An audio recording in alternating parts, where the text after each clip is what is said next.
Hey there everyone, it's me Kayla from Walkie Talkie Speech Therapy, and I've been getting a lot of questions about this particular disorder, so I thought I'd go through it, give you some information so you can make some informed decisions, which is something I love helping you guys do every week by providing weekly new videos. So make sure that you subscribe and listen to the end so I can tell you about some other resources that I have to help you, including a free mini guide, which is in the link below. The 5 things that I need every parent to know, every parent who has a child with a speech delay. So this disorder is called Childhood Apraxia of Speech. It has several different names, but that is the most commonly used name in the US, which is where I am practicing in California, USA. So this is a pretty rare disorder, actually. Population-wide, it's really only 0.1 to 0.2% of the population. But as far as percentage of children who are actually referred for speech, it's still pretty low, actually. 3.4 to 4.3% of children referred for speech therapy actually have this disorder. So you'll find that not a lot of speech therapists specialize in apraxia, even though it's a really fascinating disorder and a lot of people want to. There's really just not a large caseload for childhood apraxia of speech. So most therapists know about it. We were trained in it in our schooling, and we have the resources to do the therapy, but not that many people specialize in it. So if your child is diagnosed with childhood apraxia of speech, then I would encourage you to search for someone who has this specialty, and you can do that on the website that I provide below for, I think it's called Apraxia Kids. Yeah, you can actually search for someone who has that specialty. But let's talk about what it actually is before we worry about how to find someone to treat it. Okay, so I use ASHA, which is the American Speech, Language, and Hearing Association. Again, because I'm from America, and it has really great nationwide definitions that we use. So there's a link to this website below as well. But let's talk about a little bit about what it is. A child with apraxia is someone who has some of these signs, including not cooing or babbling young as an infant, having words develop later, really only using a very limited number of sounds, having a lot of trouble putting words together. There's long pauses in between the sounds that they actually say, so it's kind of broken up and just sounds really hard for them to put that word together. And the really big thing is that these children have a really hard time imitating. They may try to imitate. Actually, usually they do try to copy a word. When mommy says ball, they are trying to say ball, but it's so hard for them, as in they make really different sounds for what you're asking them to say. So you may be asking them to say ball, and they say "ma," and that's not even close, right? The consonant and the vowel is different, and that's really one key characteristic that speech pathologists look for is like, wow, they messed up the vowel too. Consonants, lots of toddlers mess up the consonants, but to mess up the consonant and the vowel. So they're making these kind of odd airs that we're not expecting to hear, and they make different airs almost every time. So I just asked the child to say ball, they said ma, and I asked them, oh no, try again. Ball, look at my mouth, ball, and this time they say mo.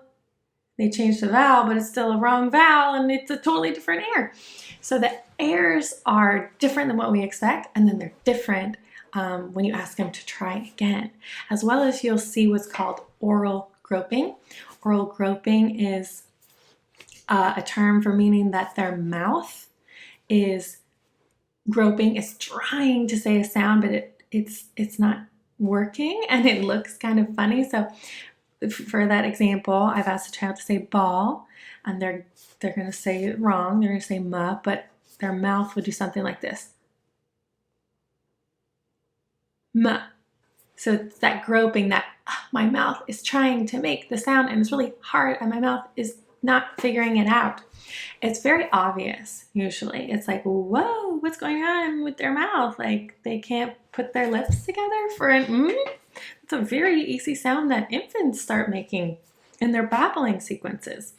So those are really big red flags for us. So it's not just that they're late talkers, but they're late talkers and there's these kinds of errors and this physical inability to control the mouth to make these certain sounds. So it gets much more complicated and convoluted, and so you do need a qualified speech language pathologist to go through a thorough assessment. And I want you to know that this is rarely diagnosed before age 3. And that's because so much is happening 0 to 3, and it's just too hard to determine because it may seem like, oh, maybe, but then they age and they get better, and then it's definitely not. By the time they're 3, it's clear that it's definitely not apraxia. Okay? Apraxia is one of those disorders that is very complicated in that it takes a long time to make progress. It can be very frustrating for the child and family. ASHA recommends intensive treatment because of the level of difficulty that the child is having. It's a speech motor disorder, which means that there's a problem with the connection between the brain and the actual muscles. There's something wrong with the mouth. There's nothing wrong with the brain, but it's the connection. The brain and the mouth are having trouble working together and getting the words out accurately. So having to retrain that motor planning is what it's called, motor planning process that is disrupted. It is an intense process. So it's not diagnosed, very rarely diagnosed before 3. It can be treated before 3 with the techniques of apraxia, but you'll rarely find a solid diagnosis before 3 in the US. So that is the gist of apraxia. I will tell you that I don't want you to freak out about it. Just ask your speech language pathologist, and he or she should be able to do an evaluation and tell you whether this seems like a possibility or not. I want to make sure you know about my free mini guide. It is 5 things that every parent needs to know. I want you to know this information, so click the link below for my free mini guide and I'll email it to you. And then you'll be on my email list so I can send you weekly resources, including special discount codes for things like my online course. Guys, I'm super excited about this. I know how hard it can be to have a child in your home that isn't talking and it seems like all they do is cry and you want to help them. So take my online course because I'll take you through my step-by-step guide on how I take a child from crying to signing to talking. Okay, you guys can learn these strategies to do at home with your child on top of the speech therapy that you're already doing with your child with a professional. So click that link, check it out. You can preview lesson 1 for free and get a feel for it. I've been hearing fantastic reviews from parents and therapists who have taken this course and have already seen progress in their children. So don't miss out. Also, if you're in California and you're a parent, I can totally do a phone consultation with you. There's a link below so that you can sign up for a consultation with me over the phone. If you're a therapist in the US, then we can do a consultation as well and talk about what's going on with your clients. Now, it's been great talking to you here. Please subscribe. And hey, check me out on social media, at Walkie Talkie Speech Therapy. On Instagram, I'm posting pretty much daily with lots of fun activities I'm doing with my kids. And follow me on Facebook where you'll see more resources there. Guys, it's been great and I can't wait to see you next time. Take care.